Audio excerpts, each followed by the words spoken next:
So every road team has officially stolen game 1 in round 2 of these NBA playoffs. Now, before y'all start taking victory laps and saying, you thought, here we are. Don't jinx it. Don't jinx it. Don't start. It's too early to start taking victory laps, y'all. Don't jinx it. You see me, I wore this for game 7. My daughter got me this thrifting here. It's a 15 finals shirt. And so I'll be wearing it until we lose, right? Y'all swear I don't want us to win. Y'all swear I don't want us to win. Come on now. Come on now. I've been doing this long enough. I don't have to be right. I'd rather win, unlike some of y'all. But yeah, so the game opens up for me after that crazy Indiana-Cleveland game with Buddy, like in the wrong shorts. And the Warriors come out and it's like, okay, they kind of have energy. And you thought, okay, the rust of the Wolves, they've had 5 days off. We're coming out of a super intense environment. And so just naturally, we were a little sharper. I thought we might sneak up on them in the first quarter. And that would be the hope is, do they give us a half or a quarter where they got to just like kind of get reacclimated to playoff basketball? And it was such a starch difference, right, between Houston's physicality and the whistles or lack thereof in Houston versus the Wolves and the whistles tonight. They were calling it much tighter, and just the freedom of movement from our offense. And Steph's looking good, that we're moving around, the spacing. Kerr goes to Moses and Gee in the first quarter. I said, we don't know what Kerr's going to do, but you had a feeling he was going to use more of the bench given this matchup.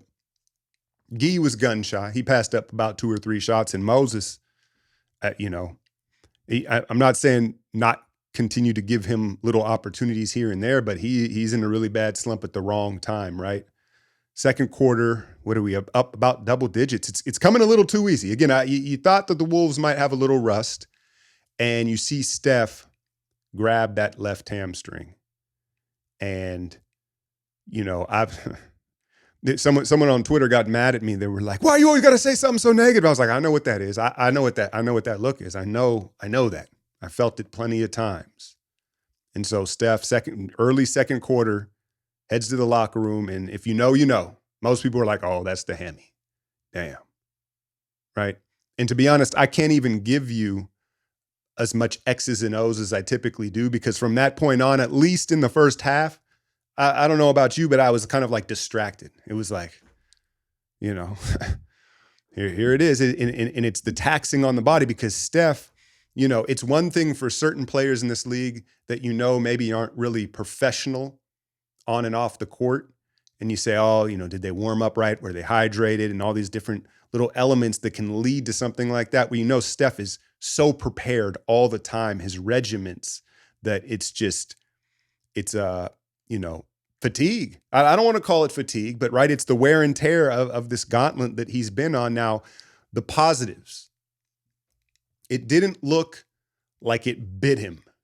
Like a little bit, right? He knew it. He felt it. But for those of you that have had a bad hamstring pull, it feels like someone shot you in the back of the leg. We didn't get the big dramatic go down like, we'd be talking about a grade 2 or grade 3 strain to the hamstring.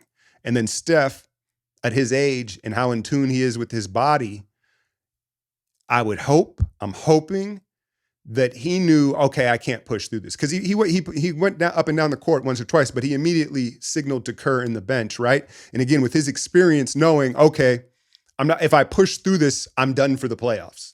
Like a younger, less experienced player might have tried to play the half. Like, this is the playoffs, game 1, like I'm going to play through, and then they'd be cooked. And so my hope is that Steph recognized it in time before it became too significant, and understanding his body in the moment and being like, all right, let's start healing this right now in the second quarter of game 1.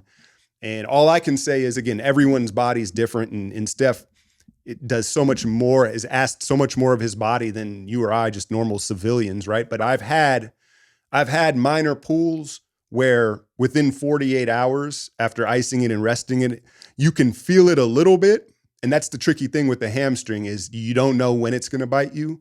But I've had some minor ones where like in 48 hours or so, like I was all right. And then there's the ones where you feel it tighten up early in the game or whatever your activity is, and you push through to the end. And then at the end, after the adrenaline wears out, you're like, oh, it's bad. Now it takes weeks. And so my hope from the chef is he recognized it in time. The treatment started right away. And, the fact that they end up stealing this game, if he sits game 2 in Minnesota, that gives him 3 days, right? That gives him Wednesday, Thursday, Friday, and then Saturday we'd be back in San Francisco. And hell, worst case scenario, he sits the next 2, then that gives him like 5-6 days almost. Because again, it's so hard to test that soft tissue. Anything on the posterior chain, you're dealing with a calf, a hamstring, some sort of glute, lower back. It's very hard to test out if you're good. You're like, I'm good until you're not. And that's the tricky thing with the hamstring. So the more rest, the better. But just knowing Chef and how he takes care of his body and, catching it early, not trying to play through it, the fingers are crossed that, maybe it's just a 1-game thing, 2 games at the worst. And that's what it made so important to steal this game. Second quarter, the Warriors go into that 1-3-1, where it's a matchup zone. It'll shift in and out of that, but that's what it starts as. And the Wolves went on like a 6-minute drought. They went on like a 6-minute drought. And here's the thing, man. Here's the reality of it. I don't want to take away from the Warriors' performance. Playoff buddy continues. Draymond was really good. I can't stop that. I can't not acknowledge Draymond hitting 4 threes in that first half, right? And it was dope to see him charge up and lead as Steph went to the locker room. Like, no, I got this right now. I got you, Steph. I got you. How many times have we seen Steph the other way around when Draymond's leaving the court for one reason or another? So Draymond, a huge pick me up with the threes, and you could tell it was just easier. It was easier for the Warriors to operate. There was less physicality, and we get this big lead. And look, my point is, we had 16 offensive rebounds against a much bigger team in the Wolves. That kind of shows you the effort deficit tonight, right? And so that's why I'm just saying, celebrate the win. It was a really nice thing to have. We needed it. Once Steph went out, we had to have it, right? To buy Steph a game or two, absolutely. But the Wolves kind of gave us like 3 quarters. Like, let's call it what it is. They did not hit a 3 in the first half. And again, credit where credit is due. The rotations were really good. I thought they ran them off the 3-point line really well. Naz Reid tweaks the ankle. He comes back. But I think what's interesting is Anthony Edwards doesn't seem right. I know he ended up finishing with like 20 points or so, but you saw him early go down on the baseline and he grabbed at that right ankle a little bit, very slightly. Didn't really want to show anybody about it.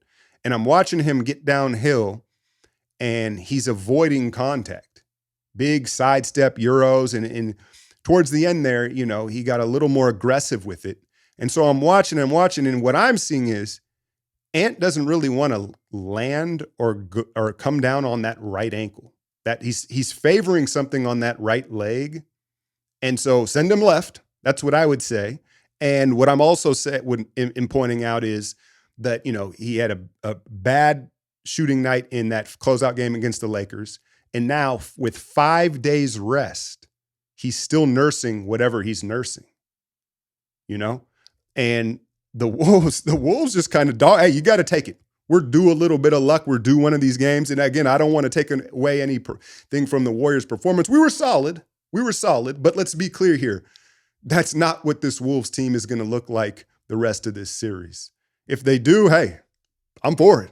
Let's roll them. Let's roll them and be on with it. But, right, we kind of got to acknowledge that half of this tonight was the Wolves just shitting themselves. Now, you knew the run was going to come. And again, they spotted us almost 3 quarters. It almost didn't feel like a playoff game, right? It was weird. It was weird, man. And, hey, I'll take it. If the Wolves, you imagine they're going to try to overcompensate in game 2 and come out like gangbusters. But the run eventually did come in that 4th quarter. And you saw some Pat Spencer minutes. We saw almost everybody except my guy, Trace Jackson. I'm still waiting. just a little bit of Quentin Post. And I actually thought Looney gave us huge minutes. Looney damn near sealed the deal, him and Buddy, right? With the second chance opportunities and Buddy hitting clutch shots and just making plays. But when we sputtered out in that fourth quarter there, and there was like about a 4-minute scoring drought, I understand why you don't want to put Quentin Post in there because they're going to attack him in pick and roll actions. But they were kind of getting downhill and scoring anyway, and we were on this drought, and I kind of felt like we could have used a little more Post in that fourth quarter to open up because Jimmy kept getting to the paint, and then Rudy was making him hit a U-turn. And he eventually did some crafty stuff in there, but Jimmy doesn't seem all the way right either. I caught Draymond as he walked to the sideline, like, you good? And he was like shaking his head. Whatever happened, that little tangle up with Dante right in front of the Warriors bench, he's still nursing the tailbone, obviously, and he didn't feel all the way good, but he did what he had to do. But my point was, I thought Kerr went to a little too defensive heavy of a lineup there in the fourth quarter during the scoring drought. But at the same time, Looney, the second chance opportunities, and Buddy provided enough offense. Pods and Moody that we didn't really get anything from the young guys tonight. Kuminga got a couple opportunities. The first stint of minutes was rough, right? He blows a switch, I think turns the ball over. But he made a couple plays. He made a couple plays defensively on some rotations in his second stint. He had that 45-degree cut from Draymond, and hopefully he can kind of find a rhythm because, as you can see, he matches up well in this. What are the adjustments? You saw Rudy. They went to Rudy.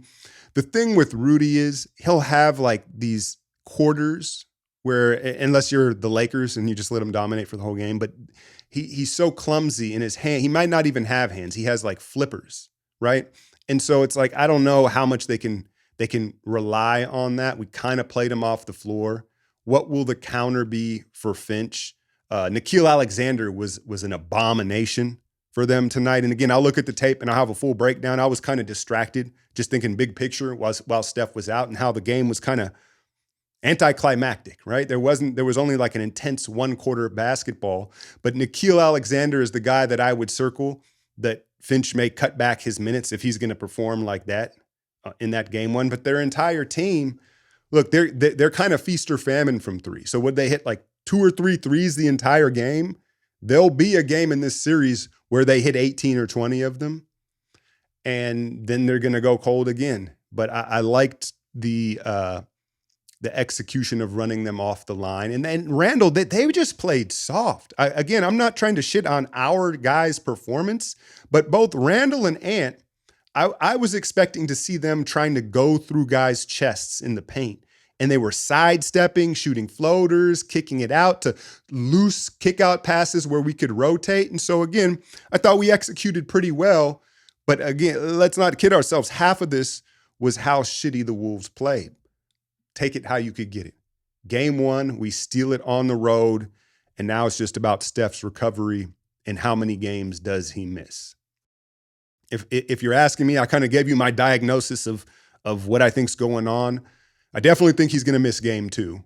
And then I think that game 3, Saturday in San Francisco, he'll probably be questionable, and we'll get the whole he did shoot around and see how he feels type of thing. And worst case scenario, again, if let's just say he misses the next 2 and it's 2-1 Wolves, they get the next 2, we're still in it. And then you get a Steph Curry who's got a week off and hopefully all the way healed. But yeah, I think that a lot of you that said, hey, the Wolves are not going to be anything like Houston with the physicality and defense, y'all were right, at least tonight. The Wolves can defend like Houston, but it's not their identity, right? That with Houston, that's their identity. You're going to get that every game.